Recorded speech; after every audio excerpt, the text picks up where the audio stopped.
Chapter 9, Section 5 deals with exponential functions. Exponential functions are a little bit different in the way they act compared to linear functions and quadratic functions. If you look at an exponential function, what's happening is, well, let's look at, we've got our linear functions, which would be y equals mx plus b form. So, for example, we had 2x plus 3. What does the graph of y equals 2x plus 3 look like? It's linear. It's got a slope of 2 and a y-intercept of positive 3. Okay? Let's compare that to a quadratic equation, like y equals x squared minus 4. With the graph, we have a parabola that opens up and has its vertex at negative 4 on the y-axis. But then if we compare that to an exponential function, what we have in an exponential function is we have a number as a base, not a variable. We have, let's say, 2 as our base, and the variable x, and we'll use the up arrow just above the division sign, and x is actually going to be the exponent. And we've never had a variable as an exponent until now. And this graph will look quite different. It'll be just kind of a half curve. Zoom in a little bit. See it maybe a little bit. There's our linear. There's our parabola in the middle of it. And here's our exponential. Slowly growing and then starting to grow more and more rapidly. So if we look at them as far as an equation goes, if you ever see x, and this is supposed to be y equals 4 to the x power plus 3, if you ever see a variable in the exponent position, then that's going to be an exponential function. Here, and you have to look and see what it would end up being after you simplify. This one, I don't see any way that x would ever become an exponent. It might have an exponent, but it won't be the exponent. This would become 2x squared minus 2x when we distribute. So it's not going to be exponential because I don't have any exponents of x. I have a 2 as an exponent. But it's not going to be linear either because I do have an exponent. The x is squared. So this one's going to be quadratic. This one's going to be linear because x is to the first power everywhere. And so is y. This one's going to be linear. The graphs of these, remember from looking at the pictures we just did on the calculator, the graphs we just did, this one we know as a parabola, so that's going to be quadratic. This one is not linear, and it's not quadratic, so it's going to be exponential.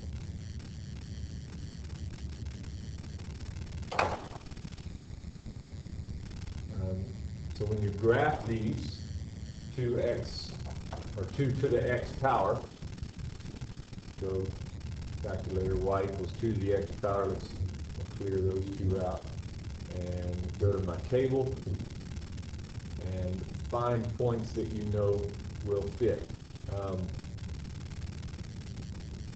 It's going to get increasingly smaller as you get towards the negatives, but looking at the positives, you have 0, 1, 1, 2, 2, 4, 0, where's 0, 0 at? Here's our x-axis, here's our y-axis, 0, 0, 1, 2, sorry, it wasn't 0,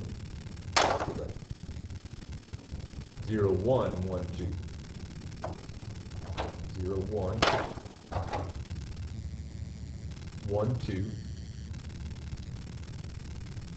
2, 4, 3, 8. 2, 4, 4, 3, 8. And it might look like they're in line until you get over to -1. -1 is supposed to be a half. So -1, a half. -2 is a fourth. So if I go over to -2, then I can only go up a fourth of a mark. So what happens is it gets closer and closer as you're getting negative. It gets closer and closer to 0, closer and closer to the x-axis. And then as you get to the positive side of the y-axis, it starts to get steeper and steeper. So there's what your exponential function will look like. So what you need to do is, again like before, and state the y-intercept as well. The y-intercept in this case is going to be 0, 1. Okay. Number 2, or number 7, y equals 1/3 to the x power.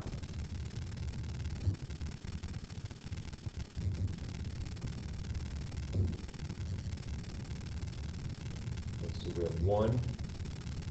Let me put this in parentheses to make sure it takes the whole thing to the x power. 1 divided by 3, which you practice in parentheses is always a good idea, to the x power. Go to our table. We have numbers -2, 9, -1, 3, 0, 1. Let's see if I can remember that. -2, 9. -2, 9, -1, 3.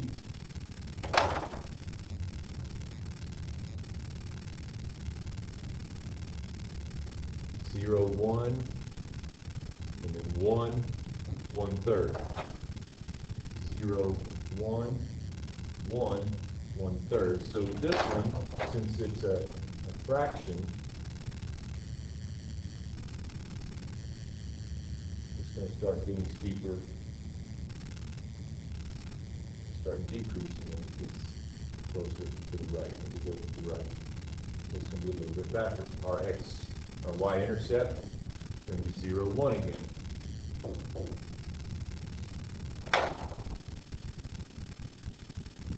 Let's see, continue to do that throughout this worksheet. When you get to number 12, then you're going to try to decide whether any of this is the data in these tables are exponential data. They display exponential behavior. So what you're going to try to do is to look at the way that the y values change. Our x values aren't changing. We're increasing by 3 each time. Okay. But our y values, how do you get from 480 to 120? Well, you could subtract or you could divide. You could divide by 4, and then from 120 to 30, you could also get there by dividing by 4. 30 to 7.5, that's also divide by 4 situation. So if you see a consistent change from across your y values by division or multiplication, then that's going to tell you that this is exponential. Okay. Here on number 13, 21 to 18 is a -3. 18 to 15 is a -3. 15 to 12 is a -3. So what about 30 to 23? Well, that's a subtraction of 7. 23 to 16 is subtract 7. 16 to 9 is subtract 7. Now, if they change through subtraction or addition consistently, then that is not going to be exponential. This is going to be linear. And if you put those on the graph, you'll see that.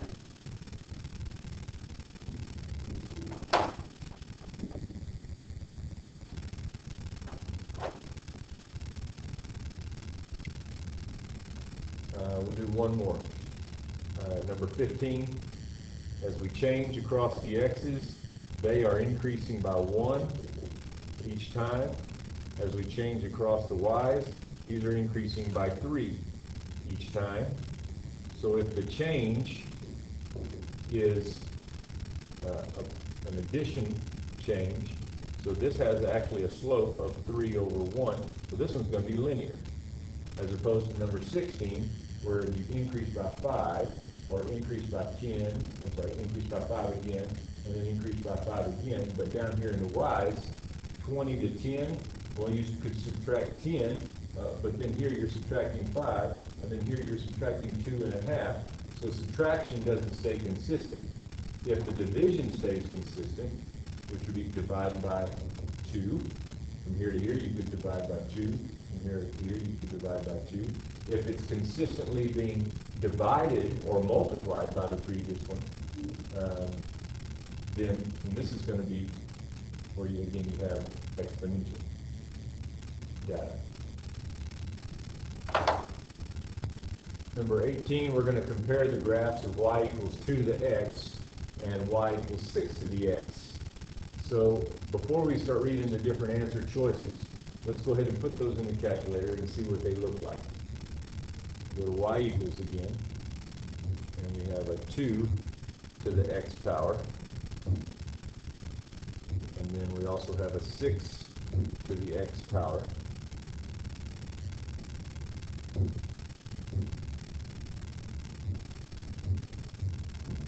Then let's look at the graphs of those.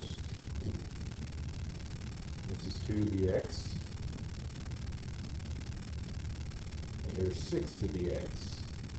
Okay, so 6 to the x, the 6 to the x power is right here. It increases faster than the 2 to the x power. Here's 2 to the x, here's 6 to the x. Okay, so let's look at the answer choices. The graph of 6 to the x increases at a faster rate than the graph of 2 to the x. Well, that's true.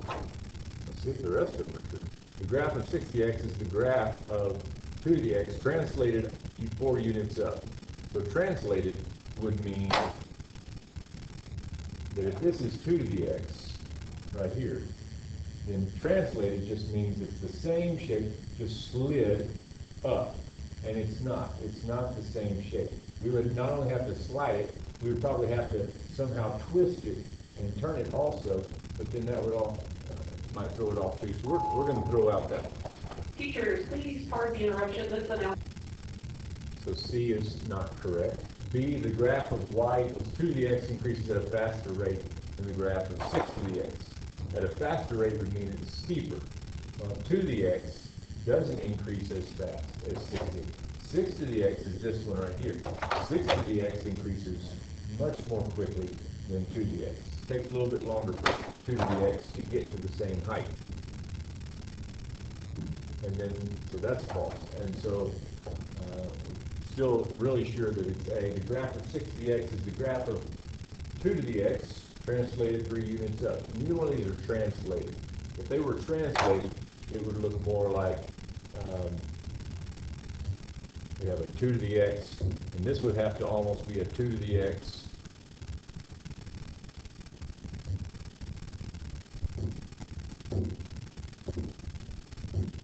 plus 4. There's y equals 2 to the x.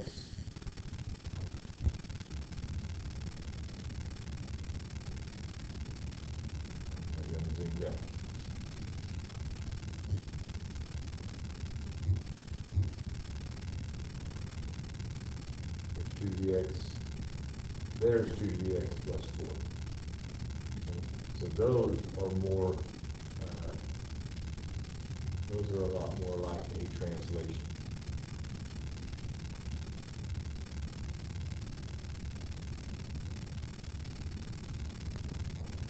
On 19 through 22, you're going to use the formula f of x is equal to 1,038 times 1.00134 to the negative x power. where the value of x is the altitude. Right? So basically your height above sea level. Atmospheric pressure is what we're trying to calculate based on the height above sea level. So the function is valid for values of x between 0 and 10,000. So if you're below sea level, it doesn't really count. If 0 is considered sea level. So what is the pressure at sea level? Well, f of x would be equal to 1,038 times 1.000134 to the negative 0 power. What happens when you try to put that in your calculator? Let's see. 1038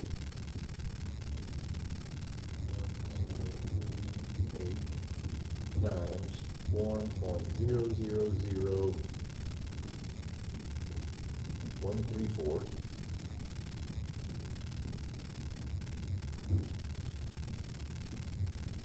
those parentheses to the negative 0 power.